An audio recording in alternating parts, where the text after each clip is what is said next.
Hi, this is Sally, and today is day 63 of my weight loss. Okay, it didn't go very well today, and I just wanted to update you about how I'm feeling in the midst of everything. And I do understand that, life is a journey that has ups and downs, of course. And I think even as I'm going through this weight loss, my emotions and the way I do life in other areas does affect my discipline. So I've been trying to stay home as much as possible because of the coronavirus scare. Um, Generally, I stay home quite a bit anyway. Half of the week I do have classes, but I wasn't feeling well last week, and one the tuition center in Singapore has all closed down, so that's also a loss of income and a loss of, I think, about a day's worth of work.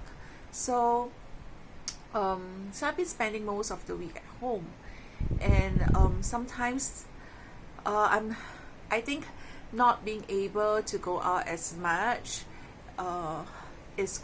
causes me to feel quite listless. And it's a vicious cycle because then my energy level goes down because I'm not out and doing work.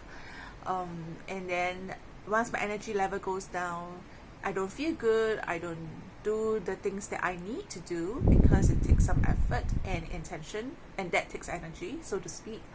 And also, it's a vicious cycle because after that, I don't feel like stepping out, doing the work at home. Even like I do work online as well. So anyway, this really affected me the last 2 or 3 days. So I try to forget it. Like I mentioned in my addiction video that I love to read, and I think recently in Asia at least there is a different fiction genre that I'm kind of interested in, right? So anyway, but then too much of a good thing is just too much. But anyway, it's an addiction. So I'm kind of stuck at home. I'm just reading and reading and reading, and just breaking from my reading in order to have my meals or to take a nap. So today's Sunday, by the way, so it wasn't a really good way to spend the day. So what happened was I didn't do any of my I didn't have a healthy meal. I didn't do my exercise. I didn't do any of my supplements or detox, right? So I just ate when I had to. So today's meal was noodles, sometime during brunch. Then towards evening, I had soup. So actually that was great. It was done. But because I was feeling, when you feel bored, you just want to do something, right? So just, they kind of like binging and snacking and stuff like that.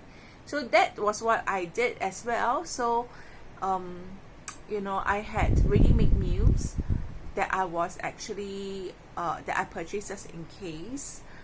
But then because I had quite a supply of it actually for next month, it was within arm's reach to easily take a snack, so to speak, right? And have it, right? So but even before that, I had already taken lots of Mandarin orange today. When I felt bored, I tried to stave it off. I had 3 or 4 Mandarin orange tangerines.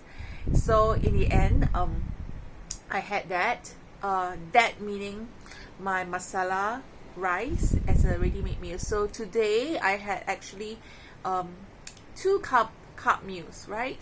So I just weighed myself before this video, and I'm 64.55 kg.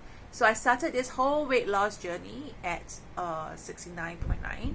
At my lowest, I was 62.4, which was just about 3 days ago, right? And I take my weight usually at the lightest. So just 64.55. It's just after my supper. So when I took my masala rice about 9 p.m., because I was just bored.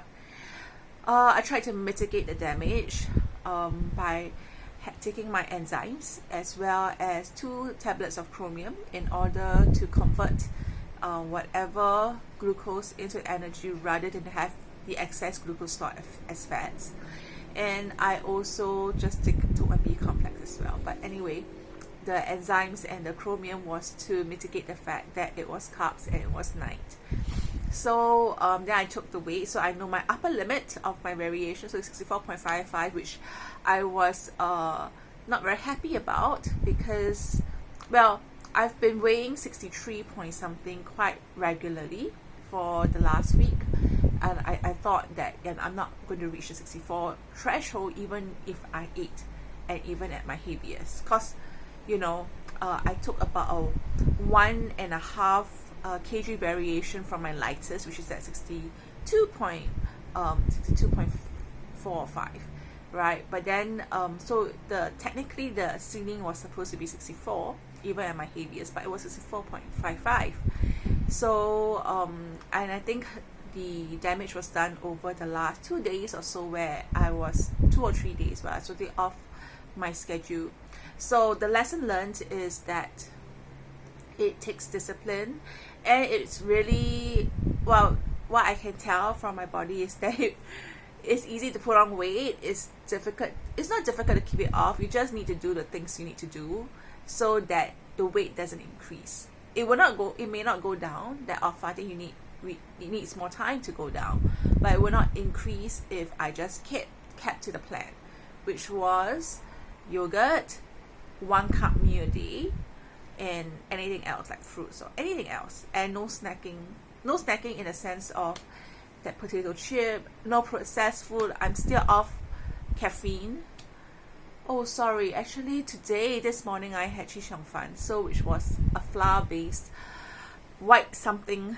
Okay, so anyway, it still makes my point about me being off schedule for the next 3 days, and it does show in the weight quite rapidly, about 1/2 to 1 kg, right? So yeah, so anyway, it was an interesting so-called experiment. I think this was the worst, so to speak, period within 2 or 3 days where it was consistently not on schedule, and it showed me that if I didn't keep my schedule, the weight, we put on weight again.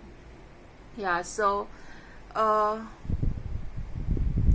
not sure whether it's possible to remedy that. I mean, I remember when I was much younger, I can eat lots of stuff and I don't put on weight, right? But now it's different, and I think women of a certain age just need to be conscious of that. There's really no way that we can live the life we lived and eat the way we ate in our teens and in our 20s, right? So everything has a price, and we need to be disciplined about it. Yeah, so anyway, so that's what's happened today, and just making this video to also sort out my thoughts as well. Yeah, staying at home is pretty tough. I mean, tomorrow I have a class, but I haven't confirmed. One of my students' parents actually called to ask for online classes, which also means some preparation from my side as well. Yeah, so anyway, I'm also a little concerned about going out to take my classes tomorrow.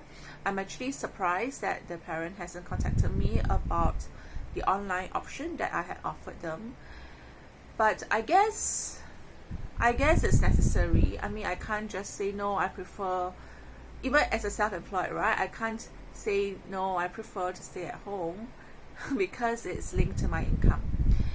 Yeah, but in Singapore, the cases have been increasing, and majority now, looking at the total number of cases, the number of imported cases have exceeded the number of locally transmitted cases. So it's pretty frustrating, you know, when other countries kind of don't take it seriously and they then implement measures that stop the contagion, and we have to suffer, so to speak. Most of the import cases are actually Singaporean citizens, students who are studying overseas, right? And it's well, unfortunately, they're studying in these countries that have such a terrible system, and maybe it's a rather selfish culture where people do not really take things seriously, or you know, take the required precautions like wearing a mask and all that, because they don't think they get it, but they don't know that they actually affect others because of their own carelessness, right? So fine, you know, YOLO with yourself, but what about the people who are more vulnerable? So anyway, they did have a head start. I mean, China took the brunt of it, and they had a so-called 1 to 2 months notice to actually prepare their systems for it. But you know, pointed fingers at China and say, well, anyway, I don't want to go into that. So yeah, these are my musings for today, and I'll see you in the next video.